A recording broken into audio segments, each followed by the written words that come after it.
welcome back to Pseudo Gameplay TV for another character analysis. Today we will be having a look at our second and final, as of yet, free DLC character that can be obtained, and that is none other than the Chrome Dome Russian, Colossus. Now, Colossus is, again, one of the older characters and certainly has some fame to be warranted, as he's been around for a while.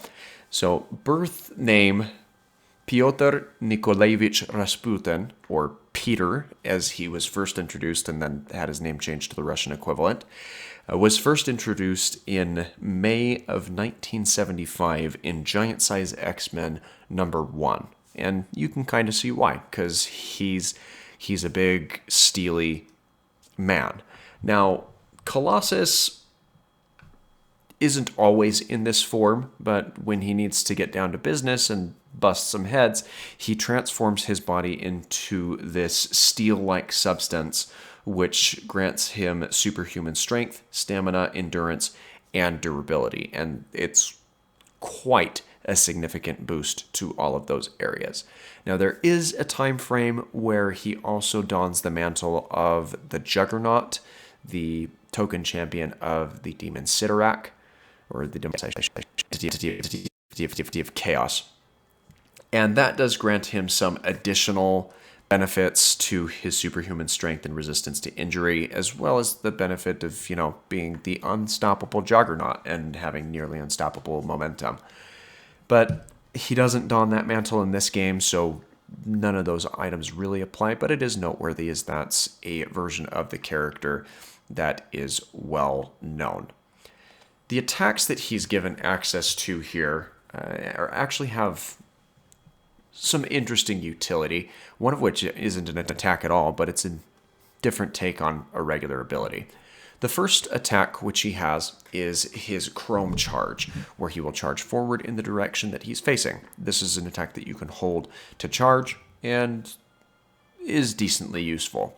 The Silver Slam, which is his second attack, is where he will grab an enemy in front of where the character's facing, leap into the air, and then slam back down to deal damage to the captured foe.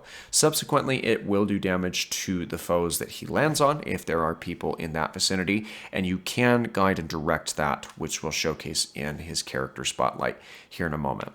His third ability, well, it's not an attack at all, because what happens is Colossus hardens his whole body, providing protection from incoming damage and reflecting certain damage types.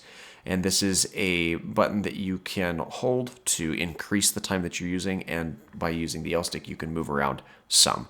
But it doesn't do anything really in terms of allowing damage to be output by the user itself, which is an ability kind of unique to him. I mean, Black Panther has something similar, but at least he unleashes some damage after the fact.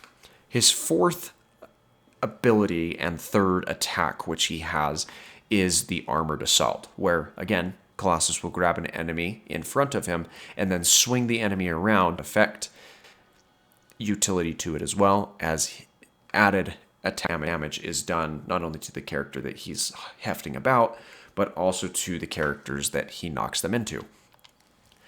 The best team that I was able to put together, just on a short notice, to maximize Colossus's personal synergies was this. It's similar to the team setup that we had for Colossus, or Cyclops, I should say, where we have Wolverine, Miss Marvel, and Doctor Strange.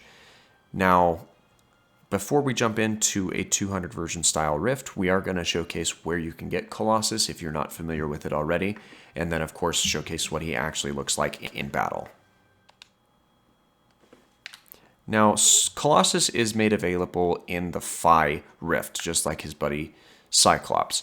Now, Colossus's trial is unique in its own right, because what you do is you need to take down an amped up version of Ultimo, which again you would be familiar with if you've played through the main story at least once, and as long as you have, you should have a team that's decently equipped to take on this challenge. Now, it's a little bit harder than the standard storyline quest, mainly because Ultimo is a little bit more resistant to damage. But at the end of the day, you clear the mission once, you get your Colossus, and you never really have to go back for it unless you're looking for a completionist on all 3 stars, which, as you can see, I have not.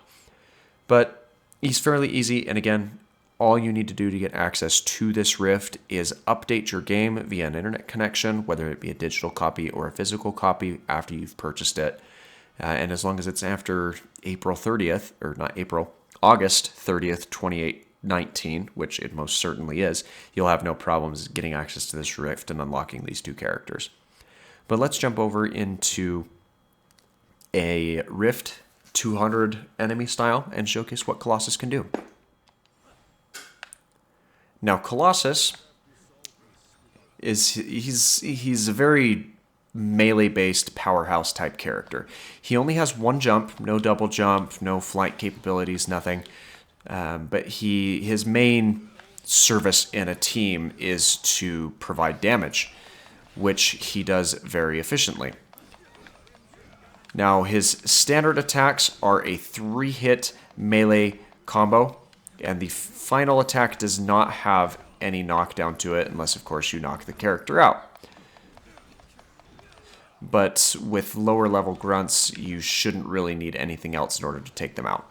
His heavy attack, he winds up a double-handed fist slam, and that will affect the area around the character, whether you're in front or immediately behind the character, though the better part of that hitbox is immediately in front of him.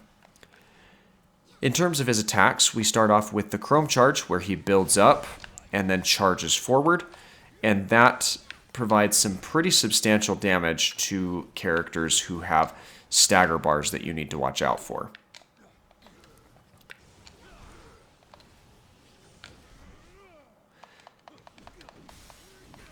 Now let's build back up some of our momentum here, or some of our attack and health, and showcase his second attack, which this attack only works on this, well, the first part of it only works on the smaller grunts, because he will pick them up, jump high into the air, and then slam back down on top of them.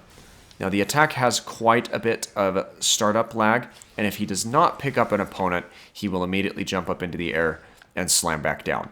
So it's not the end of the world if you don't latch onto someone, but if you do, you have a little bit more time to determine where you're headed and to unleash some decent damage out upon your opponents. His third ability, I guess I should say, is this Cold Hard Steel, where he will sit there and brace up for impacts and different attacks and take absolutely no damage from anything that's happening. He moves very slow, but if you need to make your way through a wave of opponents, well, this is a decent way of doing so. His Armored Assault, where he will swing this opponent around. He'll swing them around for a bit, presumably until they faint, and then slam them down onto the ground. Now his ultimate attack, or his extreme attack, happens immediately in front of him. He charges up a grounded, or a segment of the ground which he will throw up into the air. It becomes very large and will knock down all sorts of opponents that get stuck in it.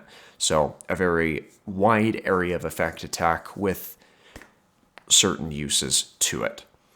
Well, thanks again for watching. I hope this was at least semi-beneficial. We'll be back on Monday with our next character analysis. We will be starting into the paid DLC characters. And that first character that we will showcase is the first character that you can gain from those rifts, which is Punisher. And so if you're enjoying this series, make sure you're subscribed and have the notifications on so you can be alerted to that video when it goes live. Thanks again for your support, and you have a fantastic rest of your day.